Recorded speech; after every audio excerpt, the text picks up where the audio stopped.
శ్రీస్వామి పుష్కరిణికా ప్లవ నిర్మలాంగాః తేజోర్ధిరో హరవిరింత సరంతనాద్యాః వారే వసంతి వరవేత్ర హతోత్తమాంగాః శ్రీవేంకటాచలపతే తవ సుప్రభాతం.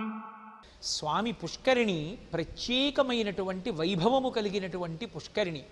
అటువంటి అద్భుతమైనటువంటి పుష్కరిణి యందు ఎవరు స్నానం చేశారు అంటే పరమశివుడు, చతుర్ముఖ బ్రహ్మ మొదలైనటువంటి వారు వచ్చి అందులో స్నానం చేసి నీ యొక్క శ్రేయస్సుని కోరుకునేటటువంటి వారు, నీ యందు పరమ మిత్రభావన కలిగినటువంటి వారు కనుక నీ యొక్క దర్శనాన్ని త్వరగా పొందాలనేటటువంటి ఆర్తితో అంతటి వారు కూడా తమ తమ వైభవాల్ని మర్చిపోయి తోసుకొచ్చి దర్శనాన్ని పొందాలనేటటువంటి ఆర్తితో ఉన్నారు స్వామి అని ఈ శ్లోకంలో ఆవిష్కరిస్తున్నారు.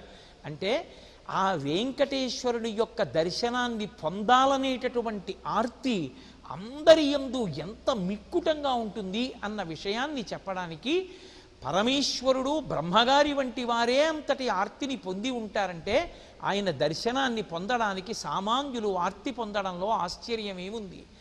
పరమశివుడి వంటి వాడు, చతుర్ముఖ బ్రహ్మ వంటి వారు వచ్చి స్వామివారి యొక్క పుష్కరిణిలో స్నానం చేసి నిర్మలమైనటువంటి అంగములు కలిగినటువంటి వారు అయ్యారట. వెంకటాచలానికి వెళ్ళినటువంటి వారు అందరూ కూడా తప్పకుండా చేయవలసినటువంటి కర్తవ్యాలలో ఒకటి స్వామి పుష్కరిణి స్నానం. ఆ స్నానం చేసినప్పుడు అది మామూలు స్నానం కాదు. సుప్రభాత సమయంలో పుష్కరిణిలో స్నానం బ్రహ్మాది దేవతలు వచ్చి స్నానం చెయ్యగా వారి యొక్క శరీరములను తాకినటువంటి పవిత్రమైనటువంటి ఉదకం. అందులో స్నానం చెయ్యడం మరింత శోభని పుణ్యాన్ని మనకి చేకూరుస్తుందని అంతర్లీనంగా ఈ శ్లోకంలో ప్రతిపాదన చేస్తూ స్వామి దర్శనానికి దేవతలు కూడా పొందేటటువంటి ఆర్తిని ఆవిష్కరించినటువంటి సన్నివేశాన్ని ఇందులో పొందుపరిచారు.